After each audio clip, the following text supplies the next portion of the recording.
The moment Daniel Harper pushed open the front door after a 14-hour shift, exhaustion clinging to his bones like wet clothes, he heard the sound that stopped his heart cold. The steady rush of water coming from the upstairs bathroom, a sound that did not belong in his house at this hour, a sound that whispered danger, intrusion, and the unthinkable. His hand tightened around his keys as his mind raced through 1,000 terrifying possibilities, and then, before fear could fully take shape, life delivered a moment that would change everything he thought he knew about loss, love, and second chances. Before the story unfolds any further, if you believe in kindness, in unexpected miracles, and in the power of second chances, please take a moment to like this video, share it with someone who might need hope today, and subscribe to the channel for more heartfelt stories. And tell us in the comments where you're watching from, because stories like this connect hearts across the world. Daniel was a single father who lived every day on the edge of exhaustion and quiet courage. 2 years earlier, cancer had taken his wife, Emily, leaving behind an empty space in their small suburban home and a 4-year-old daughter named Lily who still waited by the window every evening, convinced her mother would someday come back. Daniel worked construction during the day and stocked shelves at night, not because he wanted more money, but because he needed the distraction. Silence reminded him too much of the laughter that used to fill the house, of Emily singing softly while cooking dinner, of the future they had planned and lost. Every day was a balancing act between grief and responsibility, between being strong and wanting to collapse. That night, as he stood frozen in the hallway listening to the water run upstairs, Daniel's first thought was Lily. Panic surged through him as he dropped his bag and sprinted toward her room. When he saw her asleep, curled around her favorite stuffed rabbit, her chest rising and falling peacefully, relief hit him so hard his knees almost buckled.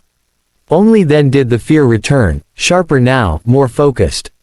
Someone was in his house, and it was not a dream. Each step toward the bathroom felt heavier than the last, memories of crime stories and worst-case scenarios clawing at his mind. The bathroom door was slightly open, steam spilling into the hallway like a ghostly warning. And then he saw her. A woman stood behind the fogged glass of the shower, her silhouette blurred, her long hair darkened by water, completely unaware that the world she had stepped into was not her own. Daniel's breath caught painfully in his throat. Confusion battled shock, and instinct screamed for answers. When the water finally stopped and the curtain shifted, the woman's eyes met his through the steam, wide with fear, recognition, and something else, relief. She did not scream. She did not run. Instead, she said something that froze Daniel where he stood, something that reached straight into his chest and twisted his heart in a way he had not felt since the day Emily died.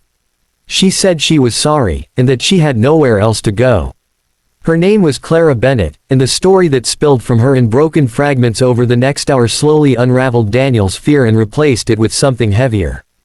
Clara had grown up in foster care, bounced from home to home until she learned not to unpack fully, not to get attached. She had aged out of the system with no safety net, no family, and a deep belief that the world was not designed to catch people when they fell. She had recently escaped an abusive relationship, leaving behind everything she owned except the clothes she wore and the quiet determination to survive. Confused, exhausted, and emotionally shattered, she had followed an old address she once cleaned as a temporary housekeeper, believing it was still vacant. She had broken in not to steal, but simply to shower, to wash away days of fear and grime, to feel human again. Daniel listened, his initial anger dissolving into a deep, aching empathy. He recognized that hollow look in her eyes, the same look he saw in the mirror every morning. Grief did not always look like tears. Sometimes it looked like trespassing into the wrong house just to feel safe for 10 minutes. As the night stretched on, Daniel made a choice that went against logic but aligned with something deeper inside him. He offered Clara food, dry clothes, and a place to sleep on the couch, not because he trusted her completely, but because he understood what it meant to stand at the edge of despair and hope someone would show mercy. The days that followed were awkward, cautious, and unexpectedly healing. Clara helped around the house without being asked, cooked simple meals, and spent quiet afternoons reading to Lily, who took to her with a natural ease that startled Daniel. Lily laughed more, her eyes brighter, her small hand often reaching for Clara's without hesitation. Daniel watched from a distance, his heart torn between gratitude and guilt, unsure if he was allowing a stranger too close or witnessing something he had been missing without realizing it. Daniel struggled internally more than he ever had. He felt loyalty to Emily's memory, a fear that opening his heart again would somehow betray the love he had lost. At the same time, he could not deny the warmth returning to his home, the way silence no longer felt so heavy, the way Clara's presence softened the sharp edges of grief. Clara, too, carried her own battles. She flinched at sudden noises, apologized too often, and woke from nightmares she refused to describe. Healing was not a straight line for either of them, but something fragile they handled carefully, like glass. Weeks turned into months, and trust slowly replaced fear.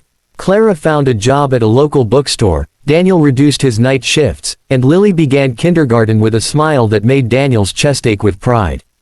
The house felt alive again, not as it once was, but in a new way that honored the past without being trapped by it. Love did not erase loss, Daniel learned. It learned to live alongside it. Just before the ending, please comment if you believe that sometimes the wrong place at the wrong time can become the right place at exactly the right moment.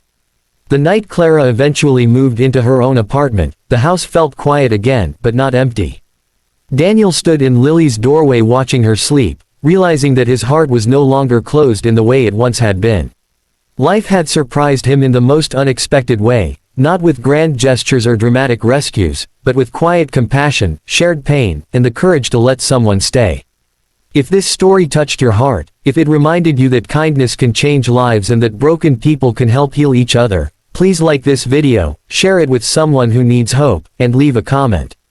Your engagement helps stories like this reach others who might be standing at their own door, listening to the sound of running water, wondering if they should open it or walk away.